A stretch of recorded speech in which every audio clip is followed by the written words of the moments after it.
I've mentioned in some past videos and in the comments about doing things on purpose that I know will make me happy or bring about some other desired state of mind, such as calm or rest. There's a thing I sometimes do. I don't know whether to call this a meditation, an exercise, or a game, or something else, but I've found it really useful in the past for dealing with stress and anxiety, or just a general shortage of calm and well-being. Today I want to tell you about it. All I'm going to do today is pick a thing that I know I can enjoy. I've picked this lovely can of blueberry waffle breakfast stout. But this can be done with literally anything that you find enjoyable. It could be a bar of chocolate, a nice sandwich, or something that's not even food like a stroll in the park or a nice relaxing bath. Now, enjoying an obviously enjoyable thing is something you probably don't need my help with, but this is a little twist that will make all the difference. We're going to pretend it's the last one. On the face of it, this might seem like an idea that would be depressing, but stick with me. And so whatever your enjoyable object or experience is, you approach it as though this will be your last ever opportunity to experience it. Think about that. I'm going to think about that right now. If this was my last can of beer forever, how would that change the way I consume it? Would I perhaps take my time to observe and appreciate the design of the label, or to study and understand all of the ingredients and other information printed on there? Maybe I would just hold the can in my hand, feeling its weight, or press it against my face to feel its coolness, or just watch for a while as droplets of condensation appear on the can and coalesce and run down the sides. Maybe I would peel off the label slowly and enjoy the sound that makes.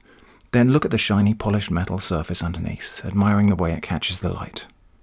And then when it comes time to open the can, I would be sure to wait for a quiet moment, to properly hear the nice hiss, as the seal first breaks, and then the satisfying percussive sound of the metal tab being pushed inside. I certainly would make sure to choose a glass in which I could properly see the beer as I pour it slowly and carefully, creating just the right amount of foamy head. I might spend a moment or two just to look at the bubbles rising in the beer. I certainly would pause before tasting it to listen to the faint sound of bubbles popping at the surface. Then I would inhale the aroma of my lovely last glass of beer. Maybe more than once while I try to appreciate all the different notes of scent I could detect there. And then at the moment when I take my first sip, I would choose to be conscious of how it feels on my lips and tongue. The refreshing coolness, the slight sparkle, and then the various flavour notes of this beer washing over my sense of taste. Bitter, sweet, caramel, coffee, hops, malt, fruit, alcohol, and I would allow these sensations to linger and then pay attention to them fading away. I would pace myself drinking this, my last ever beer, but I would take some large mouthfuls and some tiny sips, and I would watch as this progress forms a pattern of waves on the inside of the glass. And with every single sip and taste, I would try to wring out the maximum experience of flavours, textures, aromas, sounds and sights. After all, there's never another retry for this.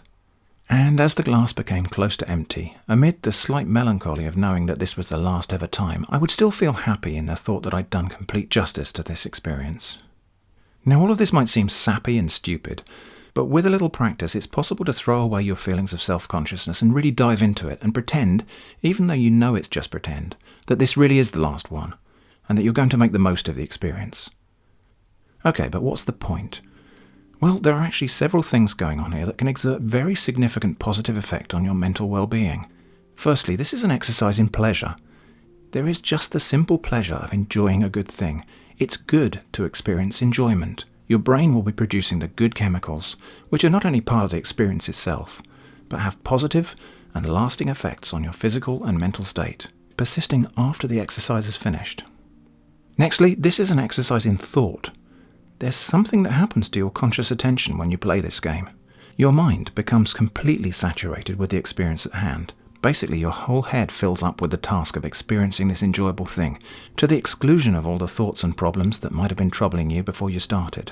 And now that the exercise is complete, you will find that, yes, those problems still exist, but you can dictate the terms on which those things come back into your head. You can choose not to allow them to fill you up with worry.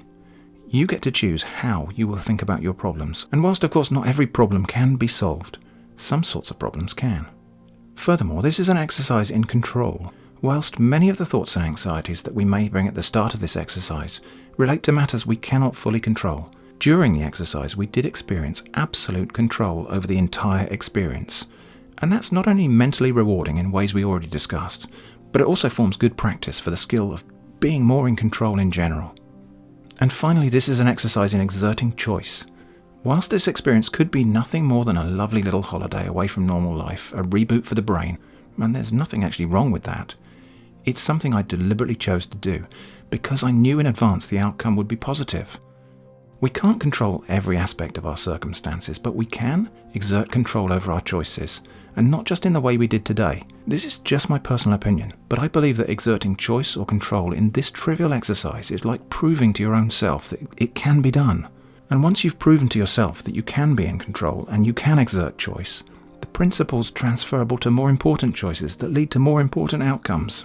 Of course, none of this is meant to trivialise the real and pressing problems that people are facing in their daily lives right now all over the world. And I wouldn't dream of saying that this is the answer to every kind of problem. It obviously isn't. But one thing I do know is this. If you have to face a problem, your best chance to prevail is always when you can stand there with clarity, calm and control. I hope you might find this technique useful. I certainly have. It might seem a bit silly and contrived because it absolutely is silly and very contrived. But at the same time, it really works. Try it and see. Thanks for watching today, and I hope to see you again soon.